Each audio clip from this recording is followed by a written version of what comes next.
Hey everyone, I'm here to help you relax and drift off tonight. If you enjoy using these videos to fall asleep, don't forget to like this video and subscribe to the channel for more calming content. Share where you're watching from and what time it is for you. I'd love to know. Now settle into a cozy spot, take a deep breath, and let's start unwinding together. The mirror arrived at Eleanor Wren's antique shop on a cold autumn afternoon. It was tall, nearly 7 feet, with an ornate silver frame that twisted into intricate patterns resembling vines and thorns. The glass itself was dark, almost smoky, and when Eleanor touched it, a strange chill crawled up her spine. There was no record of who had sent it, no invoice, no note, just a delivery slip with no return address. She examined the mirror carefully, searching for signs of age, but its glass was flawless. It reflected the shop's interior perfectly, yet something about it felt off. Eleanor had spent her life surrounded by old things, objects with history, with stories embedded in their very fibers. But this mirror carried something else, not a story, a secret. She placed it in the farthest corner of the shop, away from the windows, away from prying eyes. And for the rest of the day, she did her best to ignore it. That night, after she locked the doors and dimmed the lights, the mirror changed. Eleanor lived in a small apartment above the shop. She had inherited the building from her grandmother, who had once been a well-known collector of rare artifacts. The shop had been in the family for generations. And though the antiques business was slow, Eleanor never considered leaving. That night, sleep came uneasily. A feeling of unease curled in her chest, and she found herself staring at the ceiling for what felt like hours. Then, at exactly midnight, a faint sound drifted up from the shop below. A soft hum, like wind through hollow glass. Frowning, Eleanor sat up. The shop was locked. No one should be there. She descended the stairs cautiously, her hand gripping the railing. The shop was dark, save for the faint silver glow coming from the farthest corner. The mirror. Eleanor hesitated before stepping closer. As she approached, she noticed something strange. The shop reflected in the glass was wrong. The furniture was all there, the shelves lined with antiques, but the angles were slightly skewed, as though reality had been bent. The shadows in the reflection were deeper, moving as if alive. And then she saw herself. Her reflection stood in the mirror, but it did not mimic her movements. It stood still, staring, its eyes slightly too wide, its expression unreadable. Eleanor's breath hitched. She took a step back. The reflection smiled. The lights in the shop flickered. She ran. The next morning, Eleanor tried to convince herself it had been a dream. Sleep deprivation, a trick of the dim lighting. There had to be a rational explanation. Yet when she looked at the mirror in daylight, it was ordinary. The glass was clear, reflecting her perfectly. But she knew better. That night, she stayed awake, waiting. As the clock struck 12, the air in the shop grew colder. The mirror's surface shimmered like water disturbed by an invisible ripple. And then it changed again. The shop in the reflection was not the one she stood in. The shelves were empty. The furniture was decayed. The walls bore deep claw marks, as though something had tried to escape. And then her reflection stepped forward, pressing its hands against the glass from the other side. Eleanor stumbled back, heart hammering. The reflection's mouth moved, forming words, but no sound came out. Then in a breathless whisper, she heard it, not from the mirror, but inside her own mind. "Let me out." Eleanor spent the next day researching mirrors, specifically those rumored to have supernatural properties. She found stories of cursed mirrors, mirrors that trapped souls, mirrors that acted as windows to other worlds. But none quite described this. Desperate, she contacted an old friend, Dr. Simon Graves, a historian who specialized in occult artifacts. When she told him about the mirror, there was a long silence on the other end of the line. Where did you say this mirror came from? Simon asked. I don't know, she admitted. It just arrived. Another pause, then, I need to see it. That evening, Simon arrived with a leather-bound book filled with accounts of haunted objects.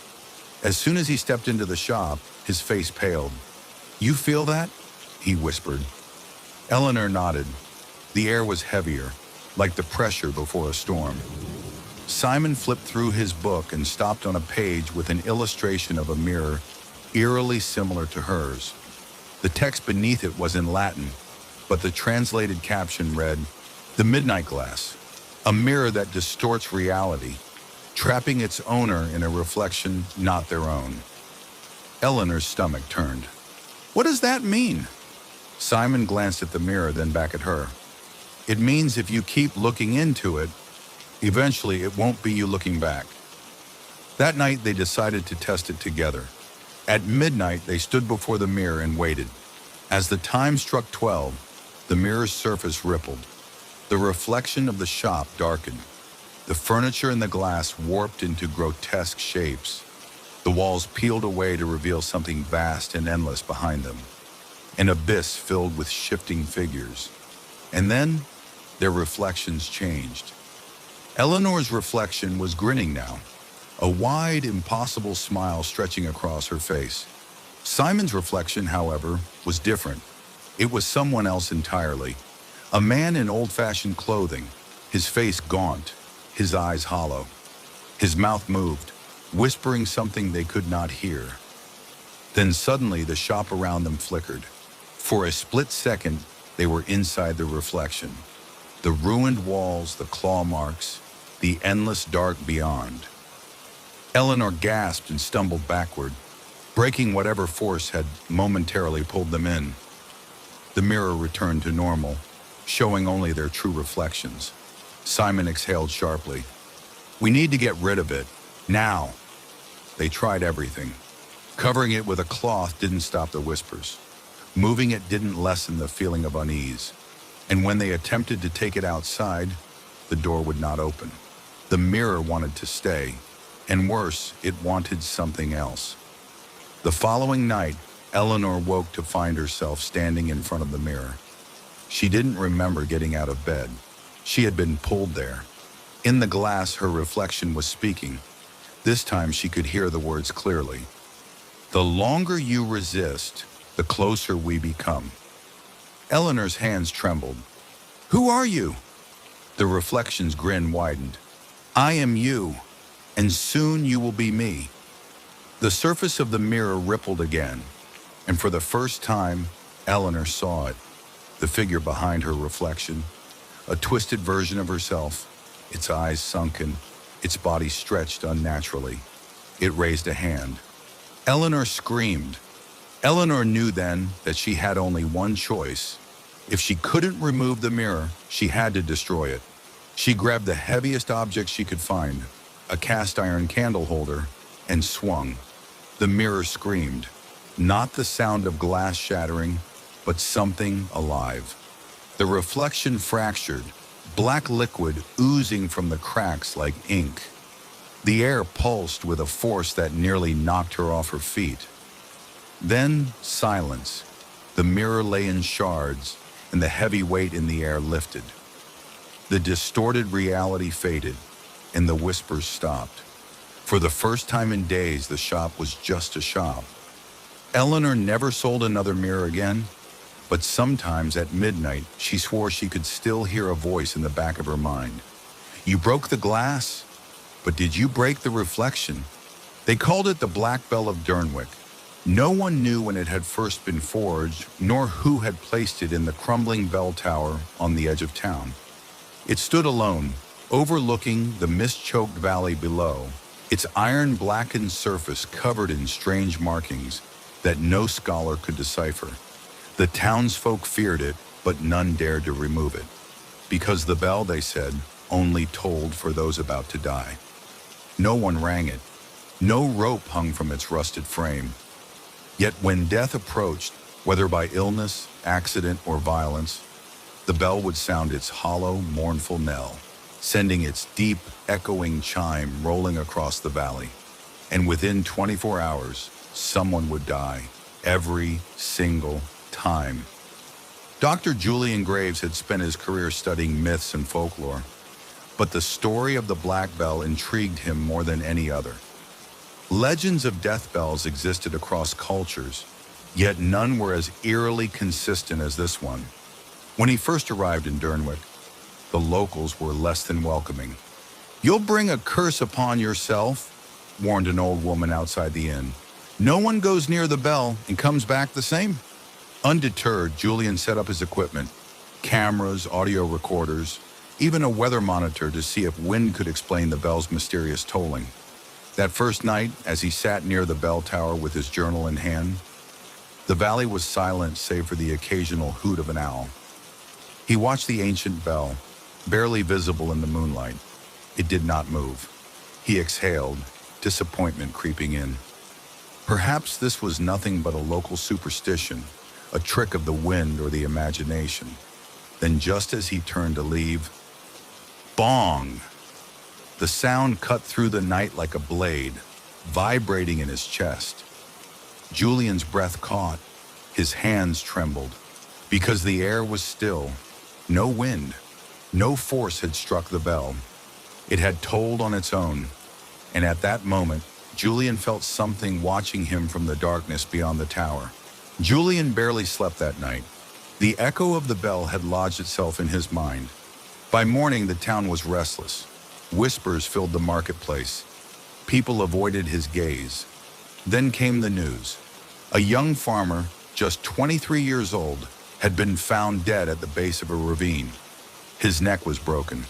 The villagers said he had been returning home late from the tavern when he must have slipped.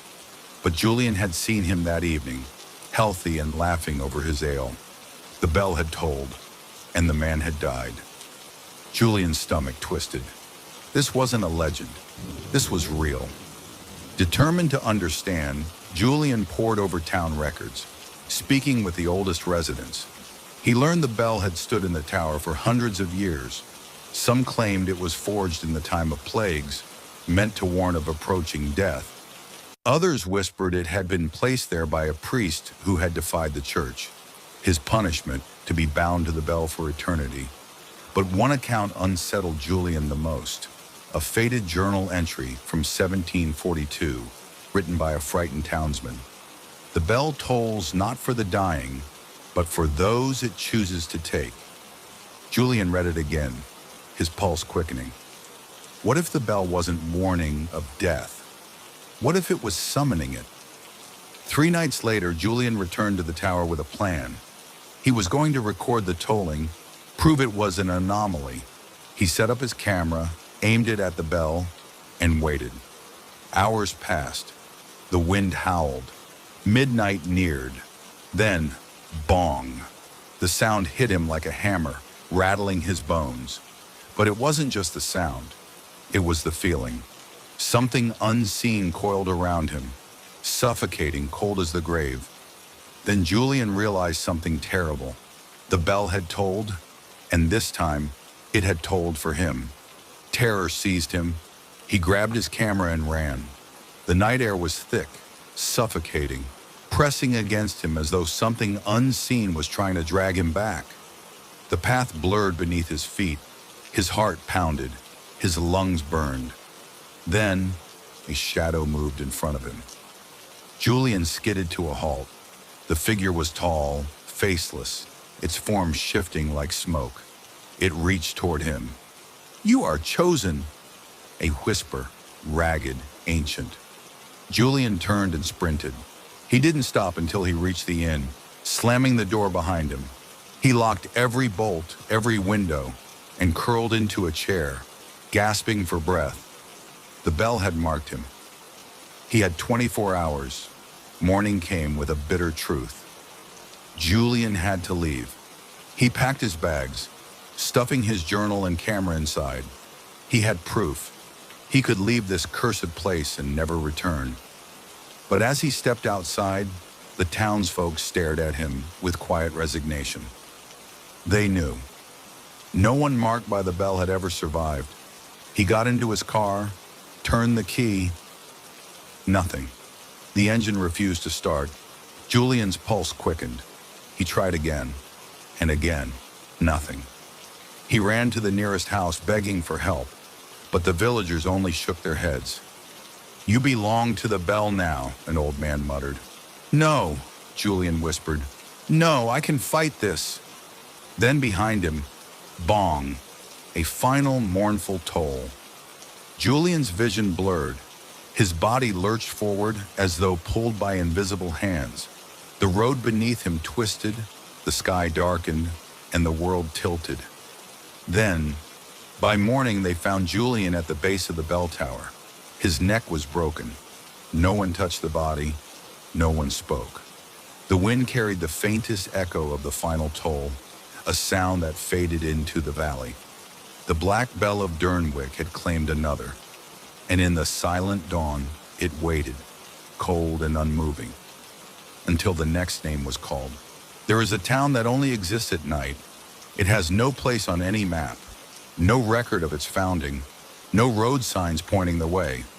Travelers who stumble upon it say the same thing. It wasn't here before. It shouldn't be here at all. By dawn, it is gone. The buildings vanish. The streets fade into mist. The people who lived there, if they were ever truly real, leave no trace behind. And yet, every night, the town returns. Jonathan Reed first heard of the town from a bartender in a small roadside tavern. It was late, and the conversation had turned to local legends. "There's a place," the bartender said, leaning in. "Appears at night, disappears by dawn. My grandfather swore he saw it once. Nearly got trapped there." Jonathan, a journalist always chasing strange stories, was intrigued. "Where is it?" "No one knows for sure," the bartender said. "You don't find it. It finds you." That was all the encouragement Jonathan needed. For weeks he searched. He followed rumors, traced old folklore, studied reports of strange, shifting lights in the mist. Then one foggy evening, as he drove through the rolling hills of a place no GPS could name, he saw a light in the distance. At first he thought it was just a trick of his tired mind. But as he drove closer, the mist parted, revealing cobblestone streets and glowing lanterns. A town that, according to every map he owned, did not exist. Jonathan pulled into what appeared to be a town square.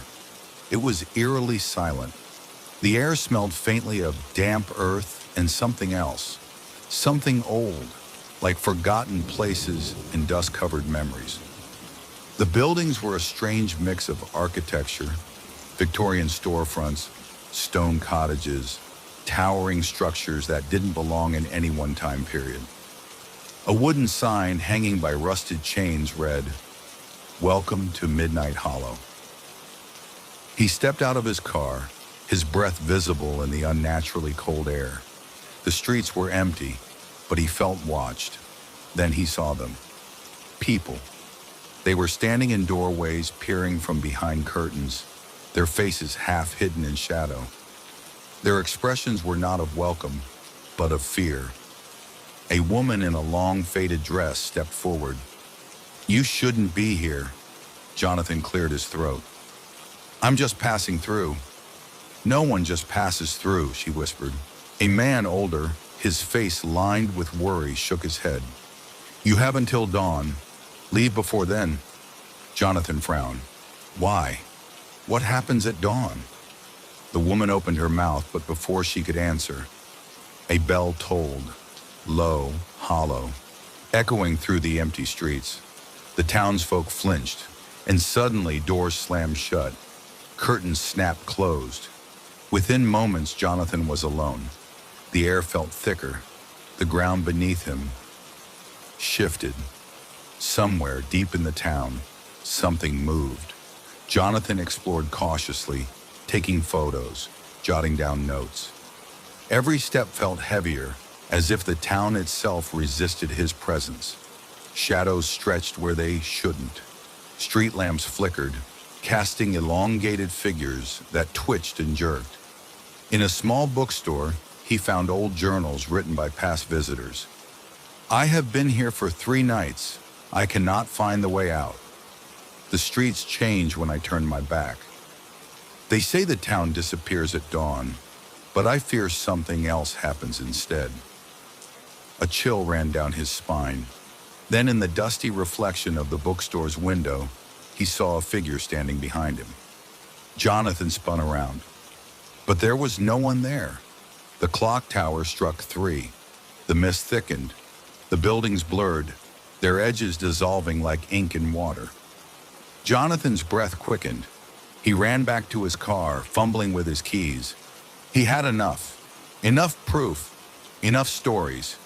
He just needed to get out. He turned the key. The engine refused to start.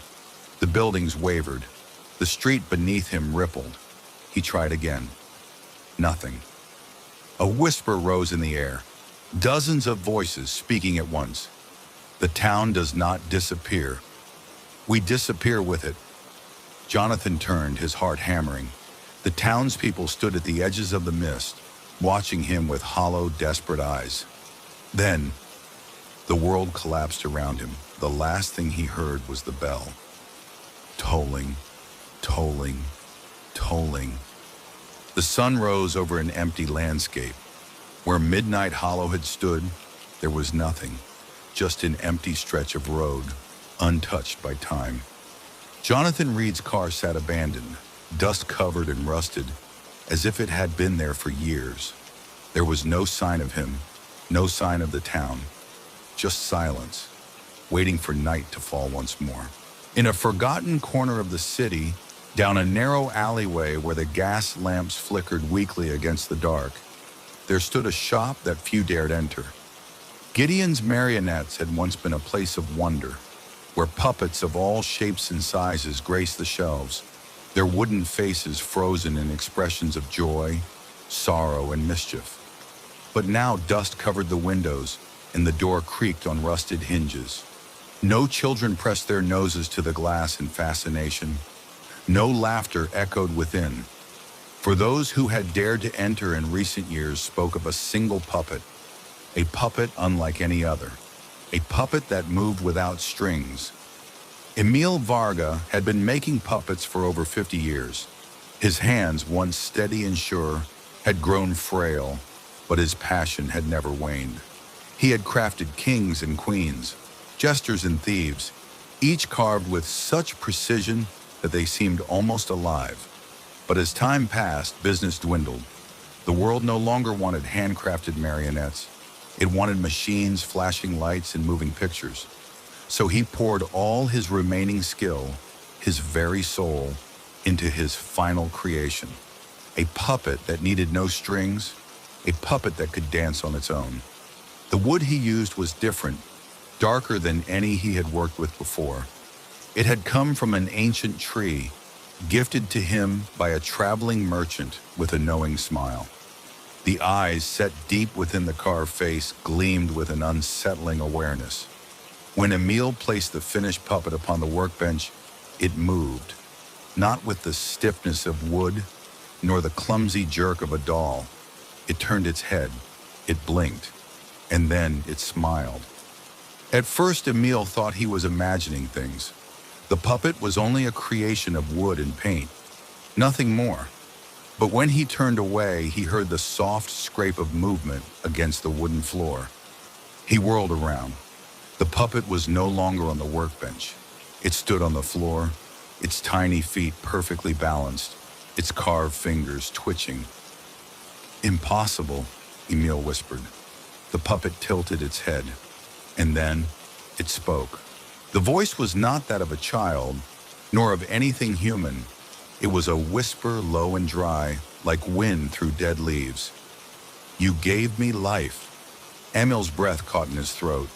He stumbled backward, knocking over a stool. His mind screamed, "This is a trick."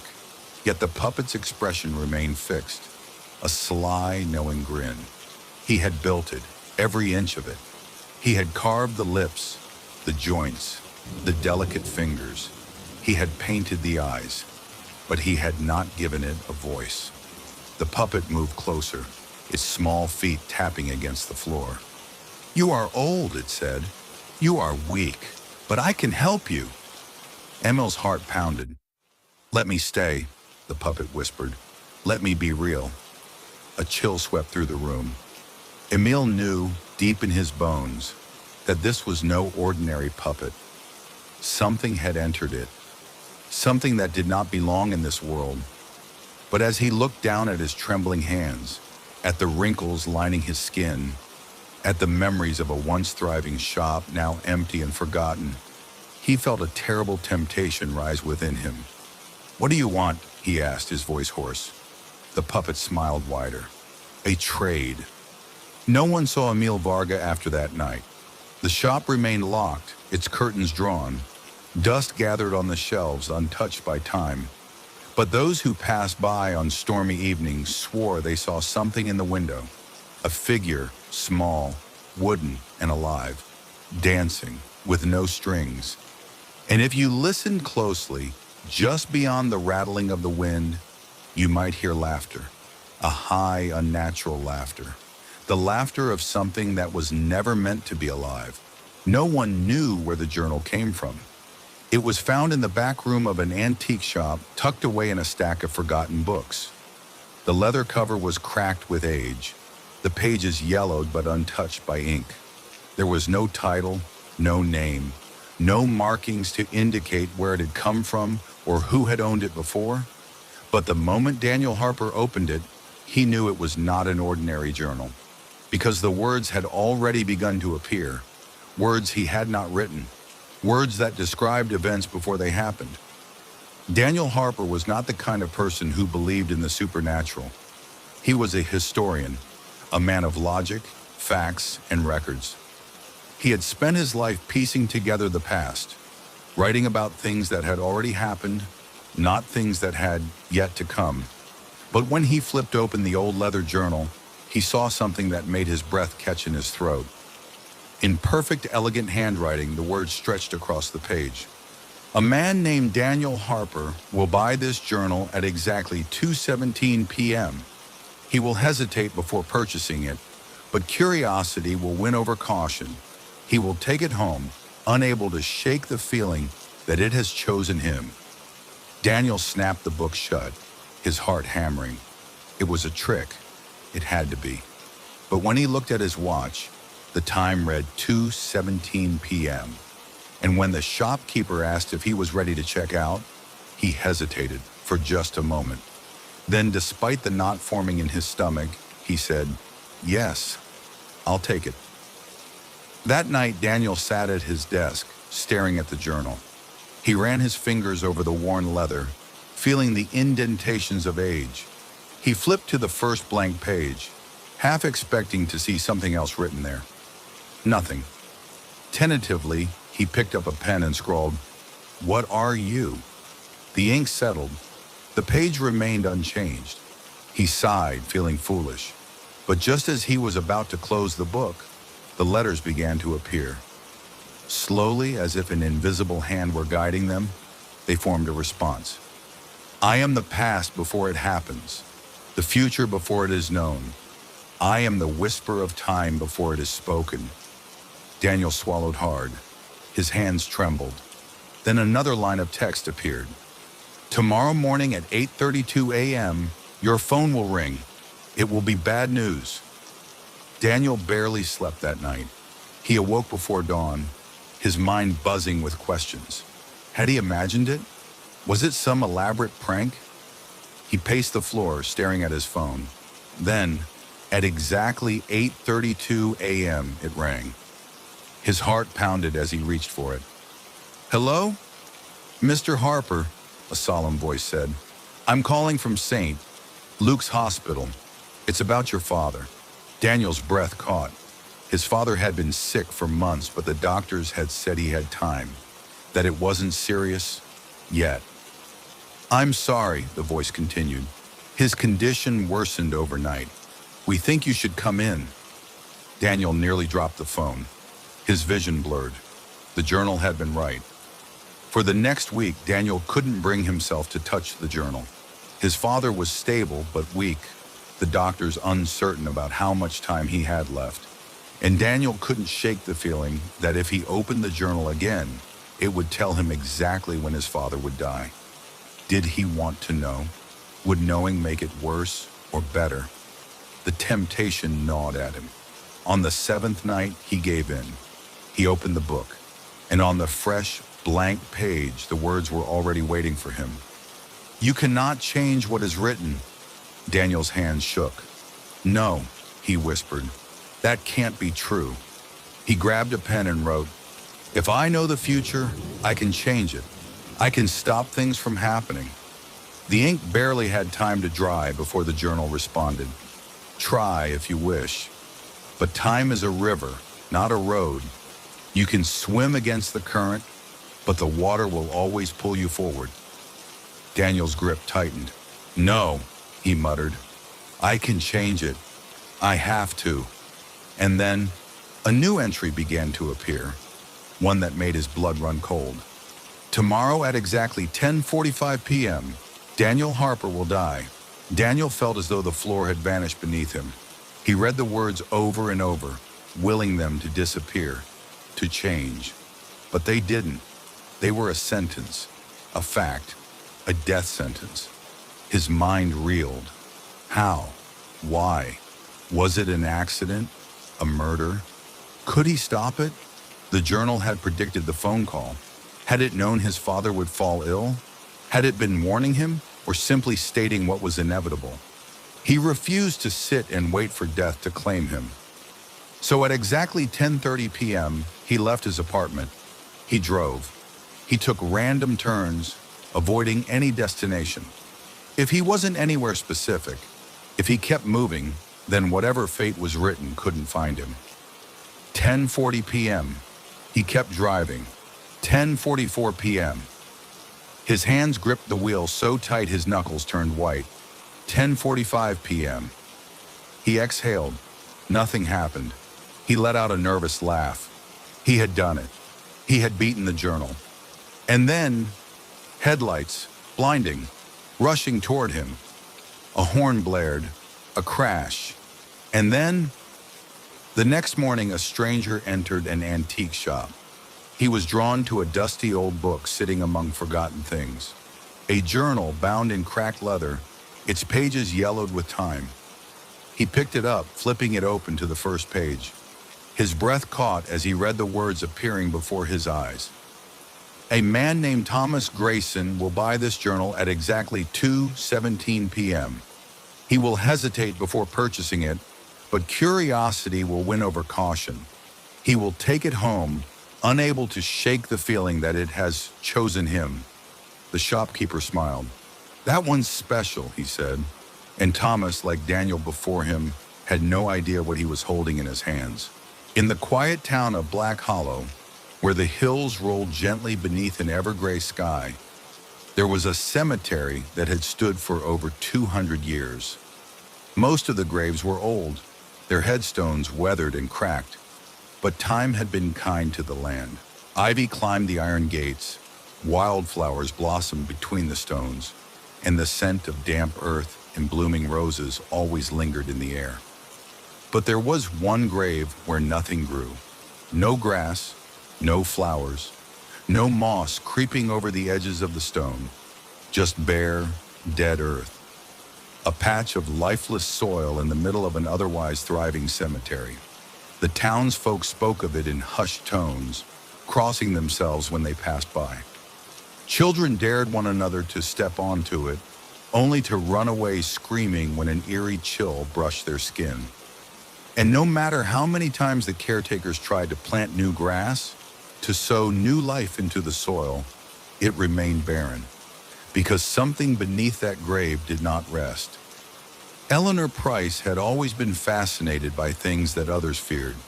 She was the kind of girl who read ghost stories by candlelight, who sought out forgotten ruins and abandoned places. So when she heard about the grave where no grass grows, she knew she had to see it for herself. The cemetery lay just beyond the edge of town, a place where time moved slower and the air was always a little colder. Eleanor walked through the winding rows of headstones, letting her fingers trail over the names of those long gone. Then she saw it. It was just as they had described. A perfect rectangle of dead earth, surrounded by vibrant green.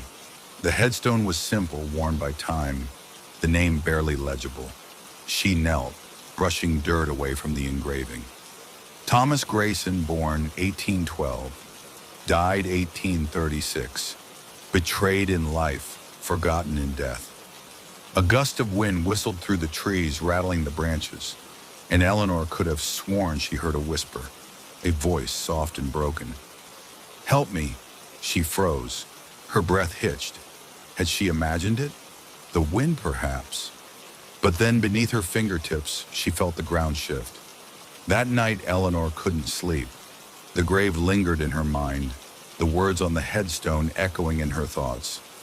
Betrayed in life, forgotten in death. She spent hours searching town records, combing through old documents and yellowed newspapers, but there was no mention of Thomas Grayson. No birth certificate, no death record, no family name in any town registry. It was as if he had never existed. But someone had buried him. Someone had carved his name into stone. So why had history erased him? And why did his grave remain lifeless? The next day, Eleanor returned to the cemetery. She sat beside the grave, tracing the letters once more. "Who were you?" she whispered. The wind stirred again. Another whisper. "Find the letter." She frowned. What letter? But the wind had died, and silence crept back in. Eleanor stood, scanning the ground.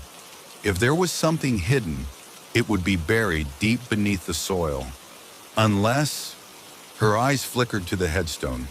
Carefully, she pried her fingers into a crack in the stone's base. Something moved. A small, rusted tin had been wedged inside. Heart pounding, she pulled it free and pried it open. Inside was a folded piece of paper, yellowed with age. With trembling hands, she unfolded it. And as she read the words scrawled in faded ink, a chill crawled down her spine. "To whoever finds this, know that I, Thomas Grayson, was murdered. Know that my killer walks free. Know that I was buried here without love, without care, my name wiped from the records as if I had never lived. And know that until the truth is known, the earth will not accept me." Eleanor's hands trembled. Murder. This wasn't just a forgotten grave. It was a grave of vengeance. Someone had ensured Thomas was erased from history. But why? And who? Determined, Eleanor dove deeper into her research. She scoured old letters, records, anything she could find about Black Hollow in the year 1836. And then she found it. A single mention of a Thomas Grayson in a court document. He had been accused of a crime, but not just any crime. Murder. The document stated that Thomas had been found guilty of killing a man named William Hale, a wealthy merchant's son. But there was something strange. The trial had been rushed, the evidence flimsy at best. And within 2 days, Thomas had been sentenced to death, hanged, buried, forgotten. Eleanor's stomach twisted. Had he been innocent? Had someone framed him? And if so, who had truly committed the murder? Returning to the cemetery, Eleanor knelt before the grave once more. If Thomas had been wrongfully accused, then someone had gotten away with murder. Someone had ensured his name was erased, and someone had condemned his soul to restless torment. She gritted her teeth. "You don't deserve to be forgotten." And then, for the first time, she spoke his name aloud. Thomas Grayson. The wind howled. A shudder ran through the earth beneath her. Then, before her very eyes, something changed. Tiny, fragile blades of grass began to sprout. Slowly, carefully, the grave began to breathe again, because the truth had been spoken. And at last, Thomas Grayson was no longer forgotten. By the next morning, word had spread. The lifeless grave was lifeless no more. Grass had begun to grow in soft patches. The dirt no longer looked barren. And for the first time in nearly 2 centuries, The earth had begun to accept Thomas Grayson's rest. Some say they still hear whispers in the wind, murmurs of gratitude carried through the trees. And Eleanor, she still visits his grave, bringing flowers, because now someone remembers. For as long as anyone could remember, there had been stories of a ship that sailed the night sky over Blackwater Bay. A ghostly vessel, its tattered sails billowing in the windless air, its lanterns flickering like dying stars. Sailors called it the Storm Reaper. Some said it was a ship of lost souls, cursed to wander the heavens for eternity. Others whispered that it was captained by a man who had cheated death itself. Few had ever seen it up close, and those who claimed they had were never quite the same afterward, because wherever the Storm Reaper appeared, tragedy was sure to follow. And one fateful night, a young man named Elias Lockwood would come face to face with the legend, and he would learn the terrible truth behind the phantom ship that sailed the sky. Elias had spent his whole life by the sea. His father had been a sailor, his grandfather before him. Blackwater Bay was his home, and the ocean ran through his blood. But he never believed in the stories. A ship in the sky? Nonsense. At least that's what he thought, until the night of the storm. The waves were violent that evening, crashing against the cliffs with relentless fury. The wind howled through the town, rattling shutters and doors. Elias stood on the docks, watching the dark horizon. And then he saw it, a shadow in the clouds, not a bird, not a trick of the light. A ship, its massive hull gliding through the stormy sky as if it were sailing on invisible waters. Lightning flashed, illuminating the vessel for only a second, just long enough for Elias to see the tattered sails, the weathered wood, and the figures standing on deck. Figures that did not move, figures that did not seem alive. His breath caught in his throat. Then, just as quickly as it had appeared, the ship vanished into the clouds. Elias staggered back, his heart pounding. It wasn't just a story. The phantom ship was real. The next day, Elias found himself at the local tavern, staring into his drink, unable to shake the image from his mind. Old sailors murmured their usual tales. But when Elias mentioned what he had seen, the room fell silent. One man, his face lined with age and hardship, set his tankard down heavily. "You saw the Storm Reaper," he muttered. Elias swallowed. "So it's real then?" "Aye," the old man said, "and you'd best pray it never comes for you." Elias frowned. "What do you mean?" The old man's eyes darkened. "The ship doesn't just appear, it chooses. Those who see it are marked, and when the captain calls your name, there's no escape." Elias felt a chill creep up his spine. He almost laughed, almost dismissed it as a drunken old man's ramblings. But then from outside, the wind began to howl, and through the open window, Elias could have sworn he heard his own name carried on the breeze. That night, Elias couldn't sleep. He tossed and turned, haunted by the old sailor's words. Then he heard it, a deep, echoing sound, unlike anything he had ever known. A bell ringing through the night.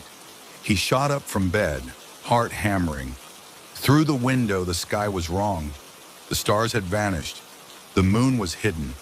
And there, emerging from the clouds, was the ship, closer than before, close enough for him to see the glowing lanterns hanging from its masts, close enough for him to see the figures on deck, unmoving, their hollow eyes staring down at him.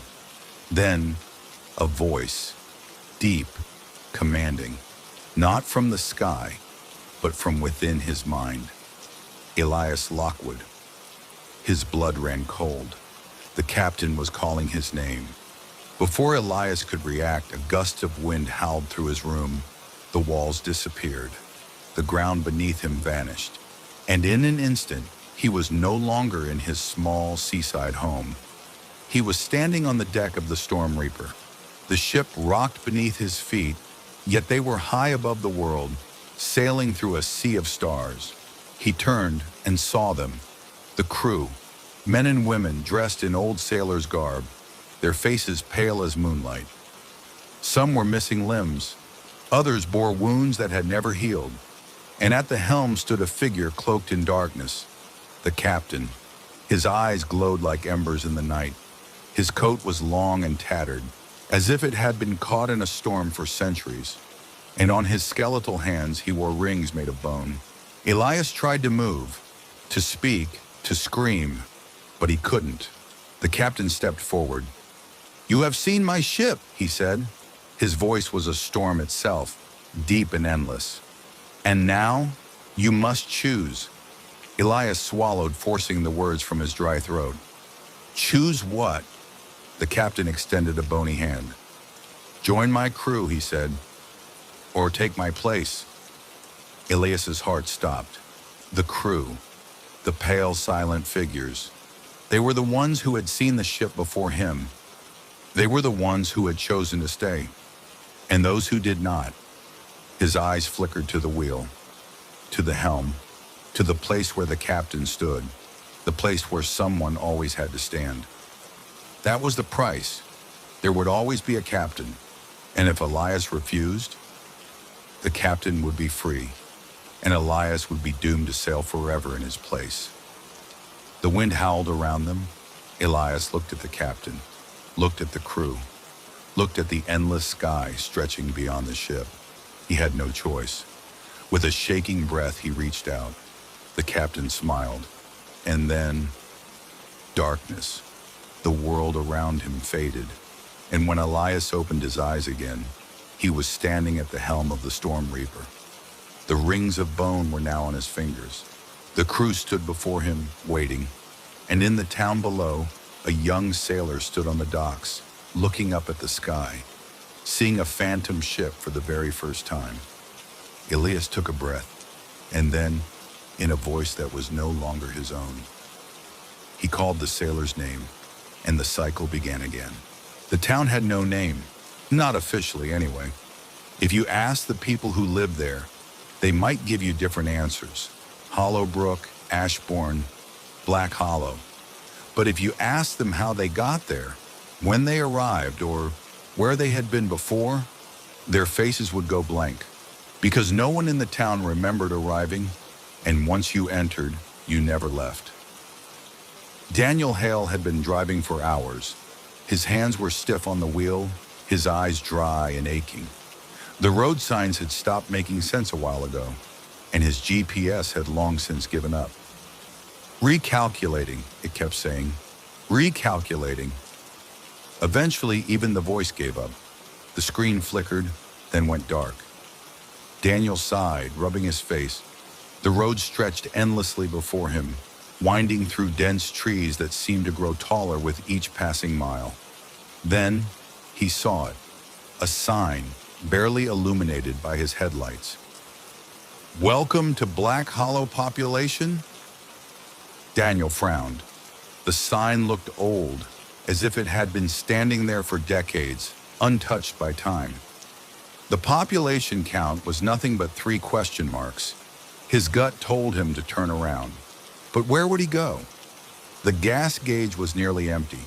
His phone had no signal, and the only thing ahead of him was this town. With no other choice, Daniel pressed on. Black Hollow was unlike any place Daniel had ever seen. The streets were empty, but lights glowed in the windows of old-fashioned buildings. A cafe with a hand-painted sign, a barber shop with a slowly rotating red and white pole, a theater with a marquee that simply read, "Now showing."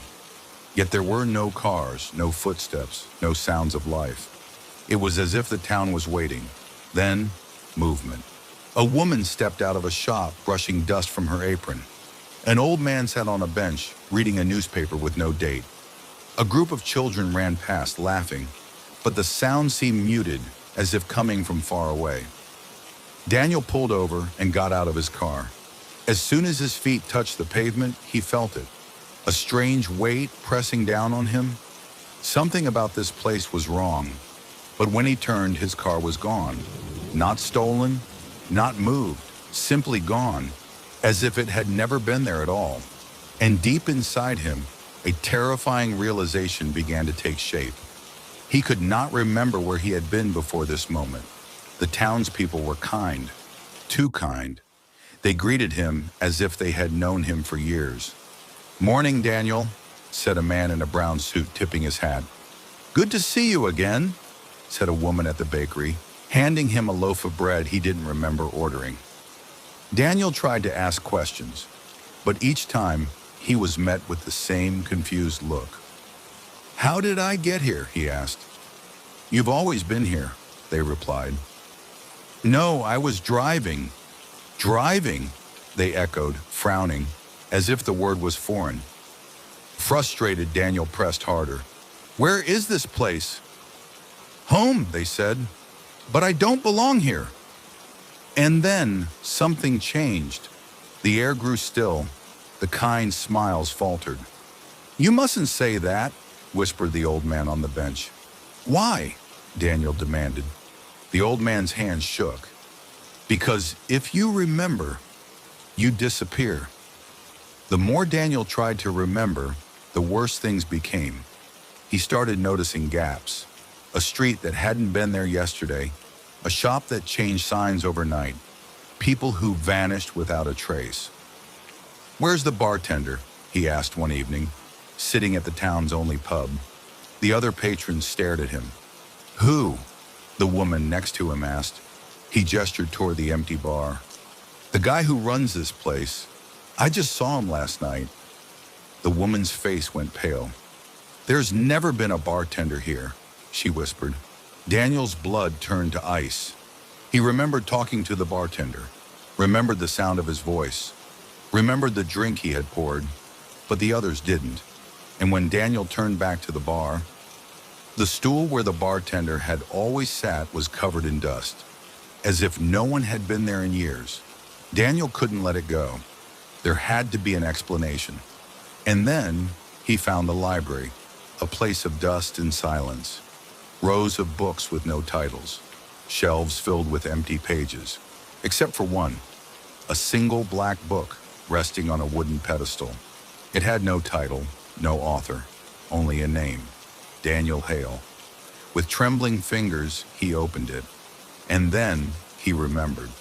Daniel had been here before, many times, and each time he had tried to escape. Each time he had uncovered the truth, and each time the town had erased him, wiped his memories, started him over, a cycle with no end. The town was a trap, a place where lost souls were caught in an endless loop, because no one ever left Black Hollow. Daniel slammed the book shut. He would not forget again. He would not be erased. He ran, through the empty streets, past the silent houses, toward the edge of town, only to find nothing. Beyond Black Hollow, there was no world, just an endless black void. And from behind him, the townspeople watched, waiting. "Please," Daniel begged, "let me go." The old man from the bench stepped forward. "You don't understand," he said softly. "You chose this." Daniel's breath caught. "What do you mean?" The old man sighed. "Before you arrived, you were running from something worse. And this town, this was your way out." Daniel shook his head. "No, that's not possible." "You've tried to leave before," the old man continued, "and every time you come back, because out there," he gestured to the black void. "You didn't survive." Daniel staggered back. Memories flashed through his mind. A car crash, a sinking feeling, a last desperate thought. "I don't want to die." And then Black Hollow, the town where no one remembers arriving, because they all came here to forget, to escape the truth. Daniel stood at the edge of town, staring into the darkness. He had a choice: to walk into the void and face whatever lay beyond, or to forget again, to wake up tomorrow in the same town with the same people, living the same empty life. He took a deep breath, and then he stepped forward, and everything vanished. Deep in the heart of the Arikani jungle, where the trees grew so dense that sunlight rarely touched the forest floor, there lay a temple that time had abandoned. No maps marked its location, and no living soul claimed to have set foot inside. Yet for those who dared listen closely, the jungle itself seemed to murmur secrets of its existence. The rustling leaves, the whispering winds, the hush of creatures that refused to draw near. The temple had no name, only warnings passed down through generations. The walls remember. The stones listen. The knowledge inside was never meant for man. Few believed the stories, but some, seekers of truth, scholars, treasure hunters, ventured deep into the jungle, chasing whispers of the temple in the forbidden knowledge it guarded. None returned, until now. Dr. Evelyn Carter was not the kind of woman who frightened easily.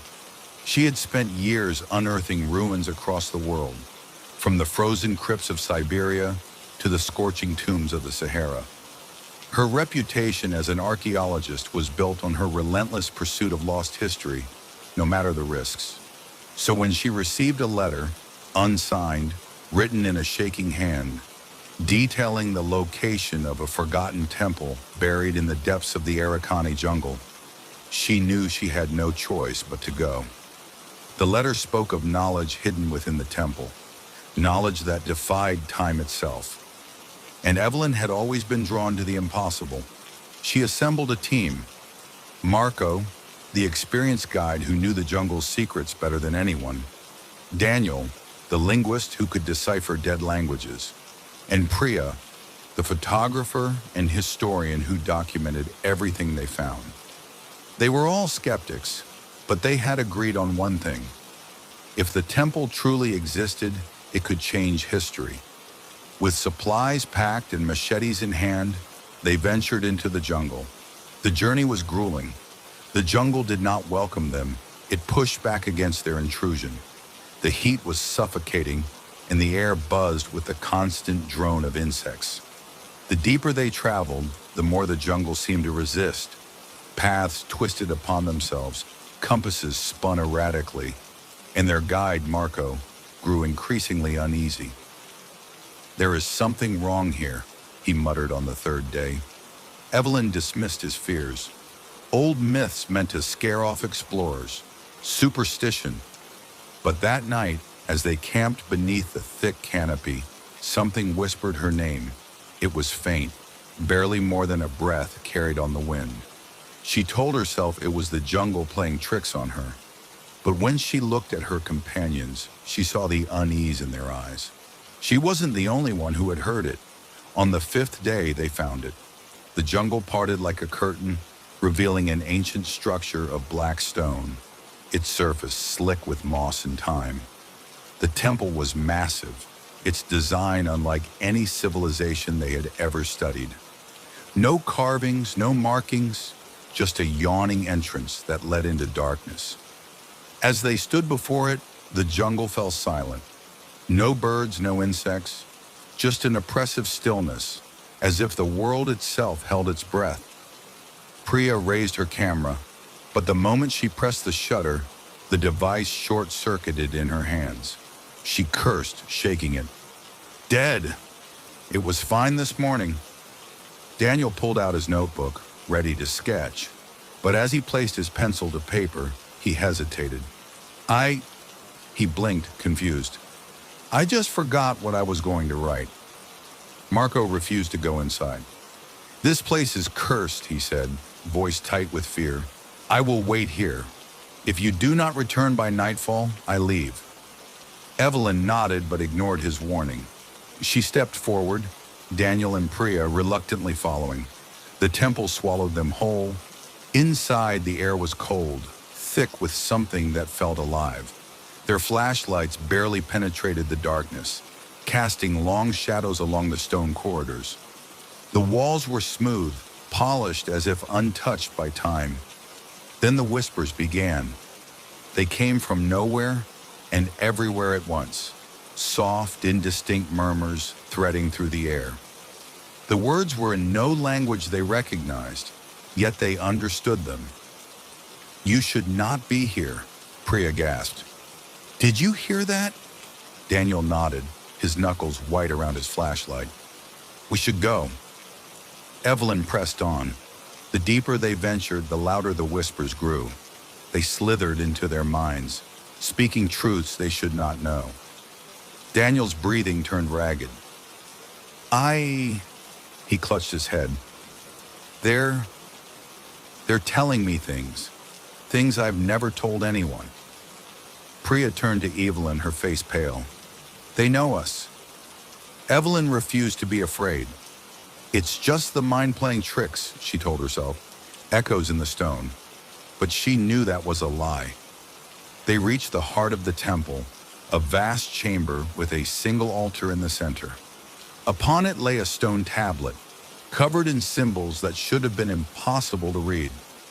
Yet Evelyn understood them perfectly. The moment her fingers touched the stone, knowledge flooded her mind. Secrets of the universe, of time, of the very fabric of existence. She saw visions of civilizations long before humanity, beings that whispered to the first flames of creation. She saw them, the ones who had built this temple, who had left their knowledge behind. They had not vanished. They had been waiting. Behind her, Priya screamed. Evelyn turned just in time to see the shadows around them twist into forms, humanoid, but wrong, limbs too long, faces stretched into eternal silence. Daniel collapsed to his knees, whispering something over and over. We were never meant to know. We were never meant to know. The shadows moved. Evelyn didn't think. She grabbed Daniel and Priya, dragging them toward the entrance. The shadows pursued, their forms shifting, flickering in and out of existence. The temple itself groaned, the walls seeming to close in. The whispers turned to screams. They stumbled into the jungle just as the temple door slammed shut behind them. The moment they were outside, the jungle roared back to life.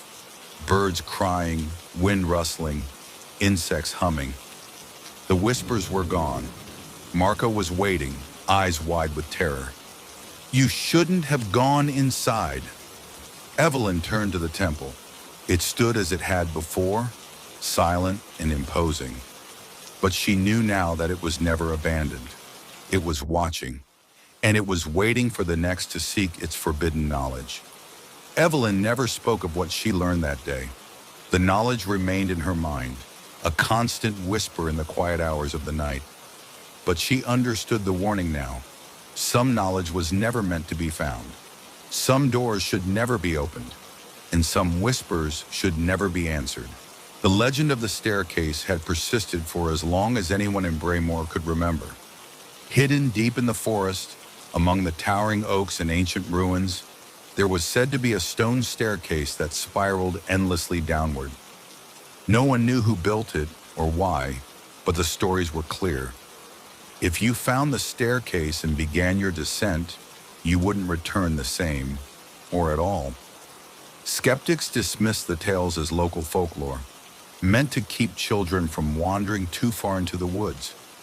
Others, particularly the older residents, whispered warnings about the staircase with an unnerving seriousness. It leads somewhere humans were never meant to go, they'd say. The ones who come back are never quite right. When Clara Williams moved to Braemore to escape the noise and chaos of city life, she thought little of the stories. To her, the staircase was just another small-town myth, like haunted bridges or phantom hitchhikers. But she was about to discover that some legends hold a kernel of truth. Clara was a writer by trade, one who thrived on solitude and inspiration from nature. Her new cottage sat on the edge of the forest, and the towering trees and rustling leaves became her daily companions. She spent hours wandering the trails, jotting down notes and sketches in her journal. It was during one of these walks, on an overcast afternoon, that she stumbled upon it. The staircase was unlike anything she had ever seen.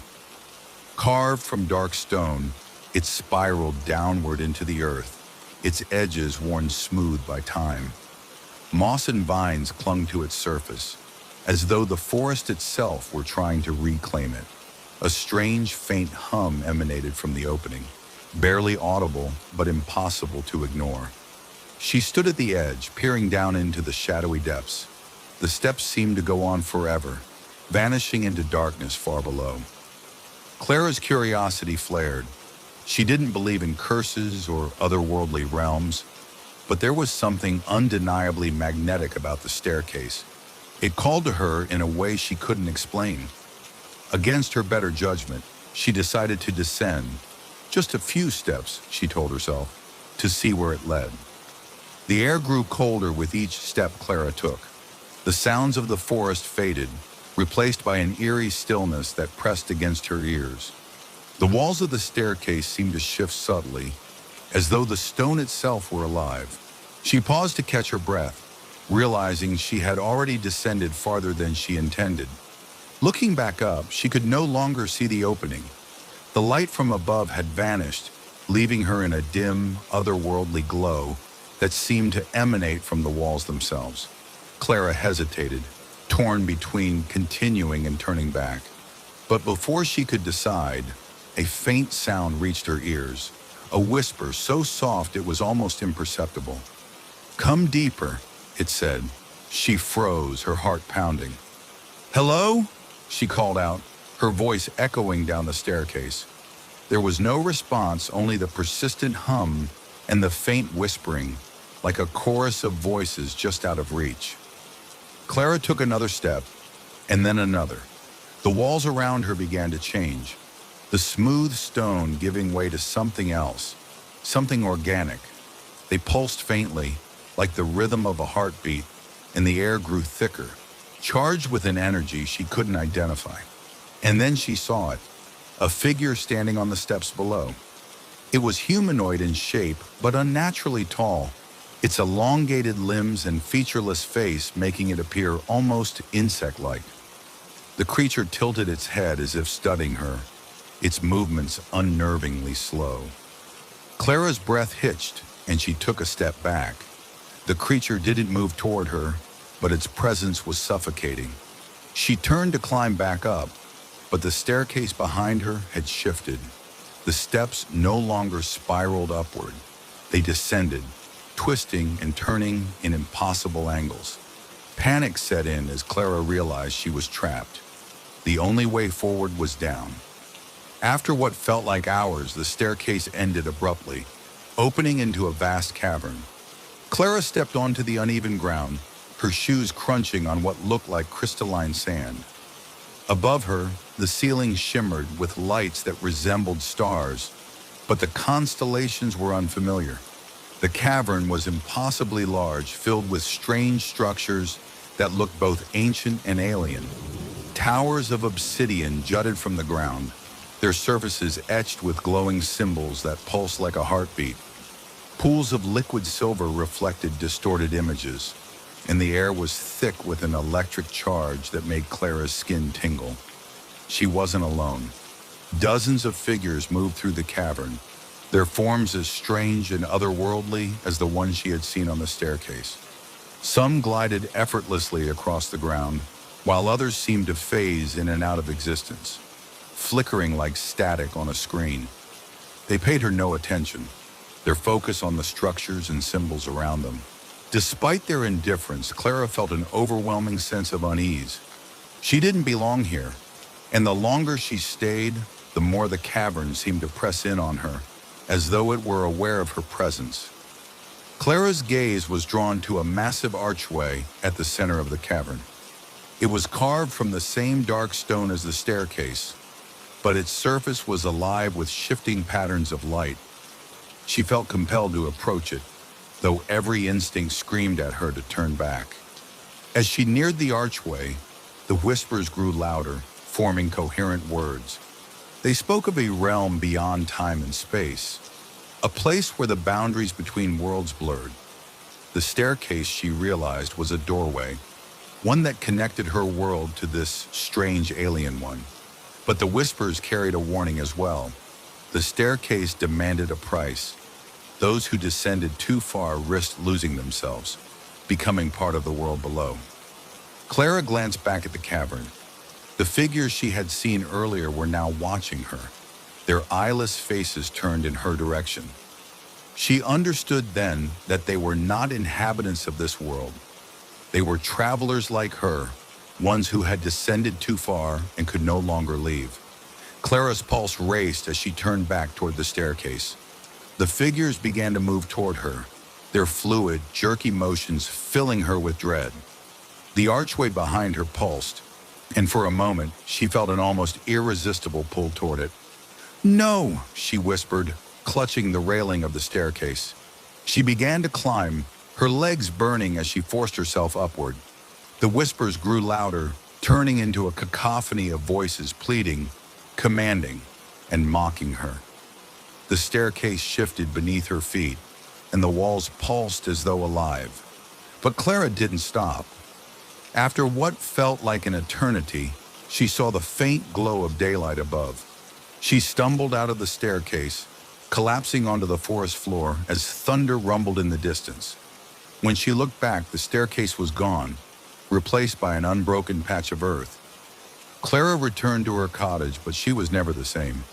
The staircase haunted her dreams, its whispers echoing in her mind. She avoided the forest, yet she couldn't shake the feeling that it was watching her, waiting for the next storm to reopen the doorway. She spent the rest of her life trying to understand what she had seen, documenting her experience in journals and speaking with anyone who would listen. But the truth eluded her, as did the staircase itself. Some nights, when the wind howled and the trees swayed in the storm, Clara swore she could hear the faint hum of the staircase calling her back. She resisted, knowing that if she returned, she might never escape again. The forest kept its secret, and the staircase remained a mystery, waiting for the next curious soul to descend into another world. Guilt consumed her. She had brought him back, but at what cost? How many lives would be lost to keep him alive? She tried to keep him isolated, feeding him small animals in the hope it would be enough. But his hunger only grew, and soon he began to venture out at night, drawn to the village. Eliza begged him to stop, but he couldn't, or wouldn't. The villagers began to notice the strange deaths and grew suspicious. Whispers of curses and monsters spread, and it wasn't long before they came to Eliza's door with torches and pitchforks. Desperate to protect her brother, Eliza fled with him into the forest, back to the wishing well. "We'll fix this," she promised, though she had no idea how. She shouted into the well, demanding an audience with whatever force dwelled within. The wind rose again, carrying that same raspy voice. "You have returned," it said. "What do you seek?" "I want to undo my wish," Eliza cried. "Take it back. Take him back." The well was silent for a long moment. Then it spoke. "There is a price for everything," it said. "If you wish to undo this, you must pay with something of equal value." Eliza didn't hesitate. "Take me," she said. "Take my life, my soul, whatever you want. Just let him go." The voice chuckled, a cold, hollow sound. "So be it." The wind howled, and Eliza felt a sharp pain in her chest, as though something were being ripped from her. Darkness closed in around her, and the last thing she saw was Thomas, his eyes wide with terror as he reached for her. When Eliza woke, she was alone. The well was silent, and Thomas was gone. The villagers found Eliza's body at the edge of the forest the next morning. They buried her in the churchyard, and over time, the strange deaths ceased.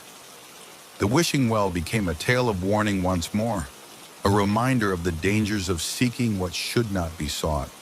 But on quiet nights when the wind blows just right, some say you can hear a voice near the well, a soft, raspy whisper calling out for someone who will never return. The piano arrived in the quiet town of Gablewood on an unassuming autumn afternoon. It came unannounced, delivered to an old music shop on Main Street owned by an elderly man named Arthur Mason. The shop, aptly named Mason's Melodies, was filled with the warmth of wooden instruments and the faint scent of varnish. Arthur had been in the business of restoring and selling musical instruments for over 40 years, but nothing in his long career had prepared him for what was to come. The piano itself was beautiful yet haunting, Its black lacquered surface was chipped in places, revealing the age of the wood beneath. The keys were slightly yellowed, and intricate carvings of vines and roses wrapped around its frame. There was no manufacturer's mark, no indication of where it had come from. All Arthur knew was that it had been abandoned at the doorstep of his shop, accompanied only by a note written in spidery handwriting. "Play and they will come." Arthur dismissed the cryptic message as a prank, but kept the piano anyway. It was, after all, an exquisite piece of craftsmanship, and he hoped to restore it and sell it for a decent price. Little did he know, the piano had a story of its own. It was Clara Winters, a talented but reclusive pianist, who first discovered the piano's strange properties. Clara lived just outside of town and often visited Mason's Melodies to play the instruments while she waited for inspiration to strike. She was drawn to the piano the moment she saw it. "Where did this come from?" Clara asked Arthur, running her fingers over the smooth, cold keys. "Don't know," Arthur replied. "It just showed up. Needs a bit of tuning, but feel free to try it out." Clara smiled and took a seat on the worn bench. She pressed a key, expecting the dull sound of an untuned piano, but what she heard was nothing short of ethereal. The note rang out, clear and haunting, as though it were being played in a vast cathedral. It echoed, lingering in the air longer than any normal piano note should. Curious, she began to play a melody, a simple piece she had composed years ago. As her fingers moved across the keys, the music changed. It was no longer the song she had intended to play. Instead, the piano seemed to guide her hands, weaving a melody that was unfamiliar yet achingly beautiful. The shop grew colder as she played, and the air around her felt heavy, almost electric. Then she noticed them, shadows flickering at the edges of her vision, figures that seemed to emerge from the very notes she played. When the song ended, the shadows vanished, leaving Clara breathless and Arthur staring at her with wide eyes. "Did you see that?" she whispered. Arthur nodded slowly. "What just happened?" Neither of them had an answer, but Clara was certain of one thing: the piano wasn't ordinary. Word of the mysterious piano spread quickly through Gablewood after Clara's experience. People began flocking to Mason's Melodies, each curious to witness the instrument for themselves. Some were too afraid to touch it, but others, driven by curiosity or desperation, dared to play. Each time someone sat at the piano, it seemed to play a different song, one that didn't belong to the living. The melodies were haunting, filled with sorrow, longing, and sometimes an overwhelming sense of peace. And every time the music filled the air, figures would appear, translucent shapes, faces both familiar and unfamiliar. A grieving widow swore she saw her late husband standing by the piano, smiling at her. A young boy claimed he saw his grandfather, who had passed away before he was born. For a brief moment, the dead seemed to return, drawn by the music of the piano. But not all who played the piano were met with comforting visions. One stormy evening, a man named Victor Kane entered the shop. Victor was a wealthy businessman with a reputation for ruthlessness. He had heard about the piano and, out of sheer arrogance, decided to see if the stories were true. Victor scoffed as he sat down, dismissing the warnings of Arthur and the onlookers. "It's just a piano," he said, smirking. He struck the keys with force, playing a discordant melody that clashed with the piano's otherworldly tone. The shop grew unnaturally dark, and the temperature plummeted. Victor's grin faltered as a low, mournful wail echoed from the piano. The figures that appeared this time were not gentle shadows or comforting spirits. They were twisted and hollow, their eyes glowing with a malevolent light. One of them stepped closer to Victor, its face a grotesque parody of a human smile. Victor screamed, stumbling away from the bench. The shadows surged toward him, and for a moment it seemed they would consume him. Then, just as suddenly as they had appeared, they vanished, leaving Victor trembling on the floor. He fled the shop, never to return, and the townsfolk spoke in hushed tones of how the piano had revealed the darkness within him. Determined to uncover the piano's origins, Clara and Arthur began researching its history. They scoured old records, spoke to historians, and even consulted a medium, but no one could explain the piano's strange powers. It seemed to defy logic, existing as a bridge between the living and the dead. At the edge of the quiet town of Willowshade lay an old cemetery known as Grey Hollow. It had stood there for centuries, its moss-covered headstones leaning precariously as time slowly consumed them. The cemetery had always been shrouded in mystery, with townsfolk whispering strange stories about it, though few dared to venture in after sunset. The most peculiar tale, however, was one that persisted through the generations. Grey Hollow Graveyard was said to rearrange itself every night.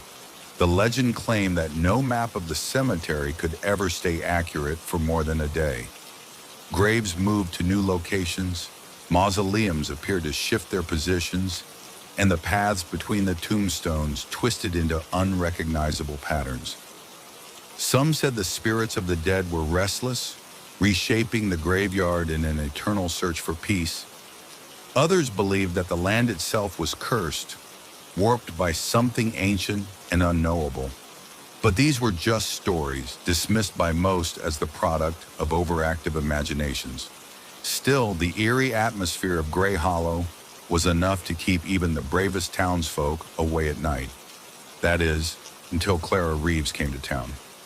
Clara was a doctoral student in folklore and mythology, drawn to Willowshade by the tales of Grey Hollow. She had spent years studying haunted locations, but the idea of a graveyard that rearranged itself was unlike anything she had ever encountered. Determined to uncover the truth, Clara rented a small cottage on the edge of town and began her research. At first, the townsfolk were hesitant to speak with her. They warned her to stay away from Grey Hollow, especially after dark. "You don't want to go digging where you don't belong," an elderly man at the general store warned her. "That place has its own rules." Clara, however, was undeterred. She armed herself with maps, a compass, and a notebook, prepared to document any changes she could observe. Her first visit to the cemetery was on a crisp autumn morning. The iron gate creaked as she pushed it open, and the chill of the air seemed to deepen as she stepped inside. By daylight, Grey Hollow looked like any other old graveyard. Rows of weathered tombstones stretched out in all directions, and the ground was covered in a carpet of fallen leaves. Clara spent hours walking the grounds, sketching a map and jotting down notes. She marked the locations of notable graves, such as the massive stone angel that stood in the center and the decrepit mausoleum near the eastern edge. Satisfied with her work, Clara left the cemetery as the sun dipped below the horizon, the iron gate clanging shut behind her. That night, as she sat by the fire in her cottage, she couldn't shake the feeling that the graveyard was watching her somehow, waiting for her return. The next morning, she went back to Grey Hollow. What she found left her breathless. The angel statue was no longer in the center. It now stood near the western edge. The mausoleum had shifted to the middle of the graveyard, its stone doors slightly ajar. Entire rows of graves had rearranged themselves, their headstones forming patterns that hadn't been there the day before. Her carefully drawn map was now useless. Over the next week, Clara visited the graveyard every day, meticulously documenting the changes. Each morning, the layout was different. Graves that had been close to the gate would appear at the far end, while pathways seemed to lead to nowhere. Some headstones bore names that hadn't been there the day before, as if the cemetery itself was adding new residents. Clara's fascination quickly turned into obsession. She began staying longer each day, hoping to catch the moment when the changes occurred. She brought a camera and set up recording equipment, but the devices always malfunctioned, their batteries inexplicably drained. Frustrated but undeterred, she decided to take the ultimate step. She would spend the night in Grey Hollow. On a moonless night, Clara entered the cemetery armed with a lantern, her notebook, and a strong sense of resolve. She set up camp near the angel statue, which had once again moved to a new location. The air was unnaturally still, and even the crickets seemed to fall silent as the hours dragged on. At midnight, the first change occurred.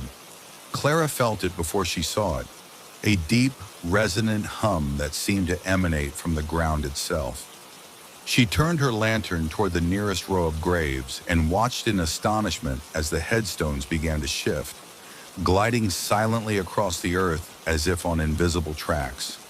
The angel statue moved too, its massive stone wings casting shifting shadows in the dim light.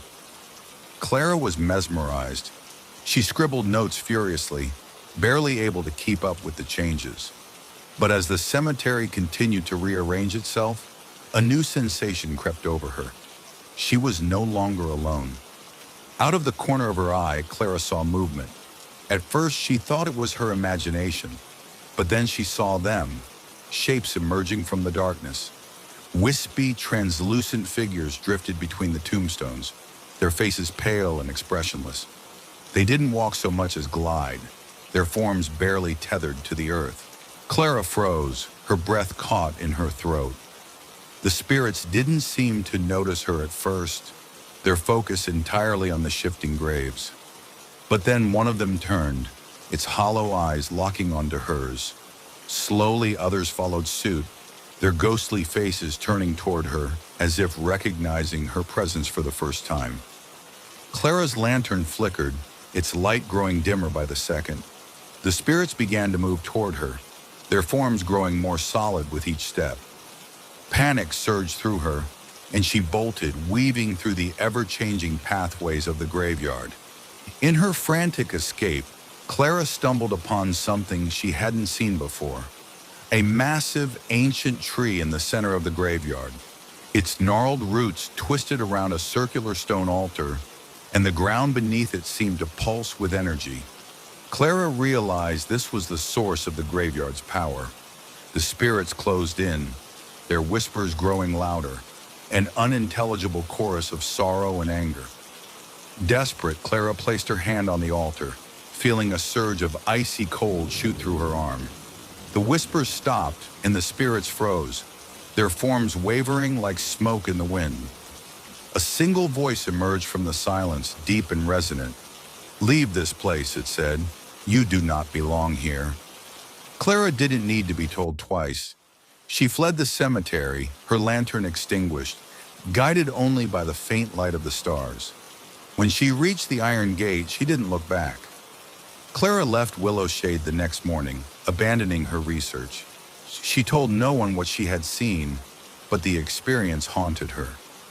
In the years that followed, she often dreamed of Grey Hollow, of the spirits in the shifting graves. She knew the graveyard would continue its nightly transformations, reshaping itself in ways no human could understand. The townsfolk noticed her absence but didn't question it. They knew better than to pry into the mysteries of Grey Hollow. The graveyard remained as it always had, silent, restless, and ever-changing, a place where the dead refused to stay still.